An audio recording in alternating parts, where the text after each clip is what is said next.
to the First Presidency and Quorum of the 12 Apostles of the Church of Jesus Christ of Latter-day Saints.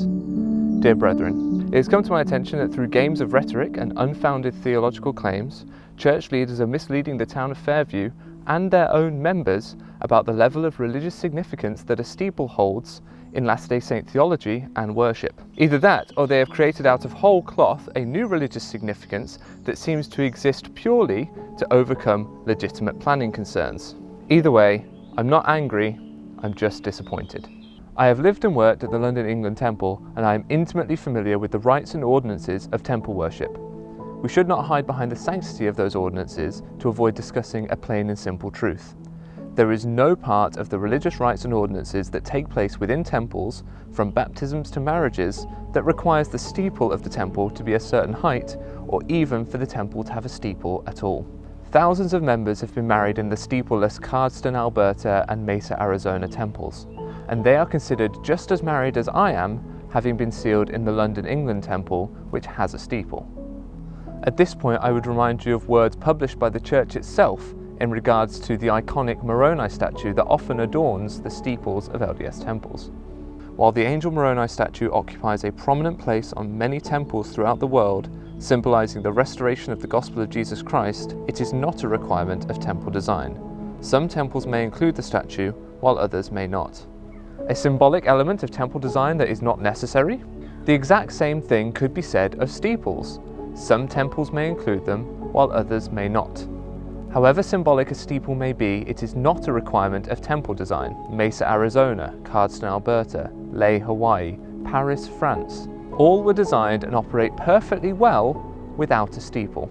The quote continues, "A temple design, both internal and external, is secondary to its primary purpose, which is for people to draw closer to God and His Son, Jesus Christ, by participating in sacred ceremonies that teach of God's plan and unite families forever." Simply put, a temple's external design is secondary to its primary purpose, which is religious worship.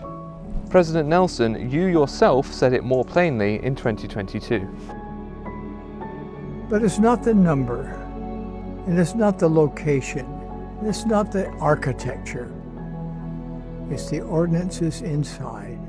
Through the examples previously listed, a clear precedent has been set for the complete abandonment of steeples when it comes to the architectural design of temples, thereby showing that whatever deep religious significance is being argued that steeples hold is nothing more than an expedient excuse for the church to try and get a steeple that, in the case of Fairview, Texas, is over 2.5 times taller than the tallest religious building in town.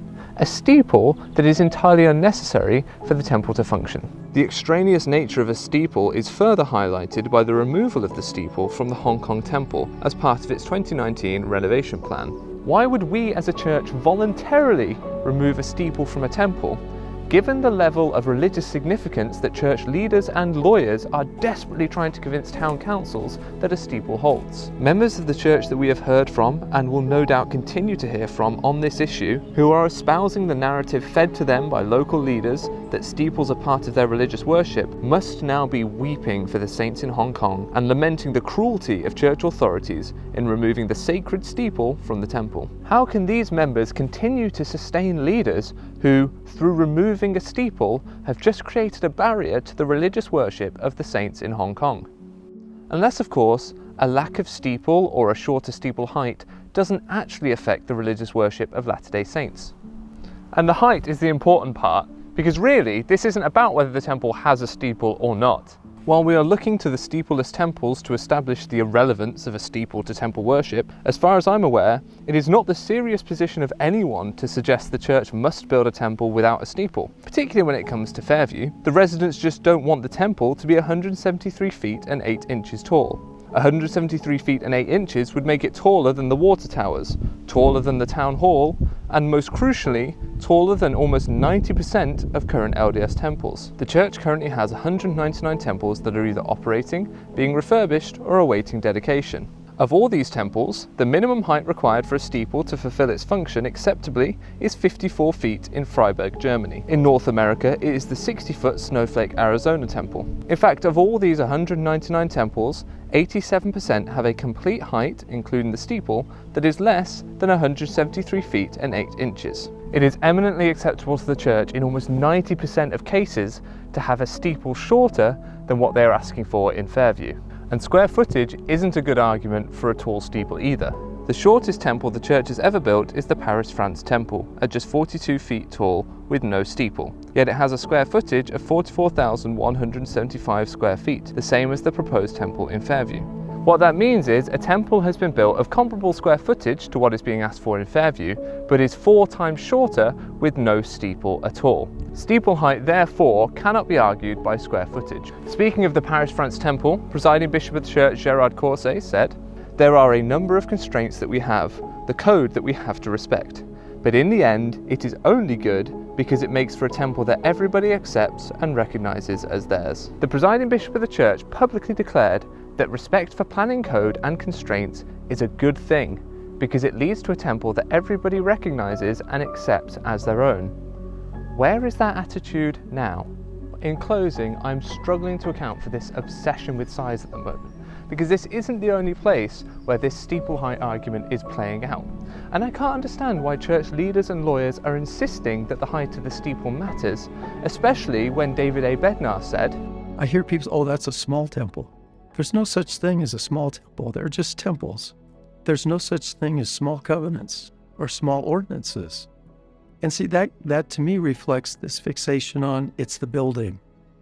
Who cares what the size is if you have access to the same covenants and ordinances whereby we have a covenant connection with the Father and the Son?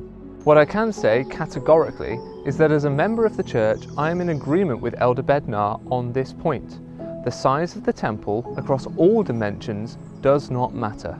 It never has. It likely never mattered to the thousands of members being mobilized to support the temple in Fairview, until they received a letter from regional church leaders telling them the height of the steeple is part of our religious observance, and that they might like to make Israel Roberts, the planning manager of Fairview, aware of this new part of LDS religious observance. A part of our religious observance on which church doctrine is silent.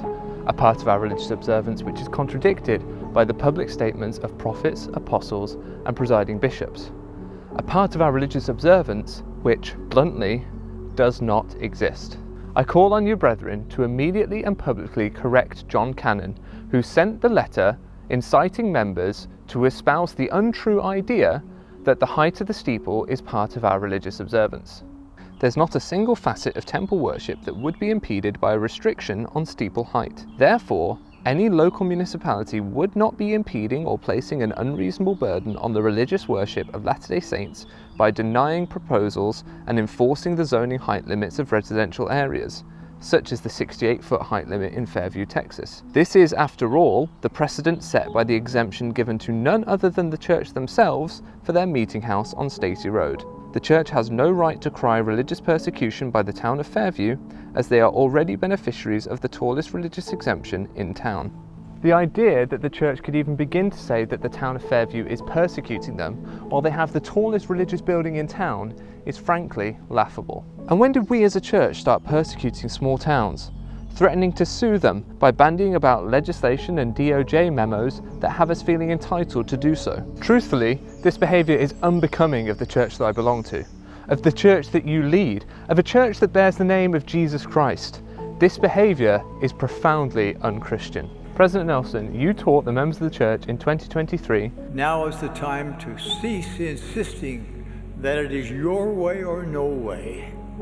It is my hope that you will take your own advice and abandon this uncompromising position over a facet of architectural design that, by your own admission, is inconsequential to the worship and functionality of Latter-day Saint temples. I hope you will stand by your own words, President Nelson, that what goes on inside the temple is more important than what it looks like. That you will take seriously the words of Elder Bednar when he said, Who cares what the size is if you have access to the same covenants and ordinances whereby we have a covenant connection with the Father and the Son? So let's bring our persecution complex down a notch. Let's bring the litigation rhetoric down a notch. And let's bring the height of the steeples down a notch. That's all that needs to happen. Thank you. I hope you've enjoyed this adaptation of my original 10-minute remarks, which I had planned to deliver to the Fairview Town Council. I thought you'd like the adaptation more than just 10 minutes of me droning on. If you did like it, well, there's a button for that. And if you want to stay up to date with the world of Mormonism, well, there's a button for that as well. And if you've done both of those things and want to do even more, feel free to drop me $10, $15, $20 a month at the donor box link in the description to fund future videos like this.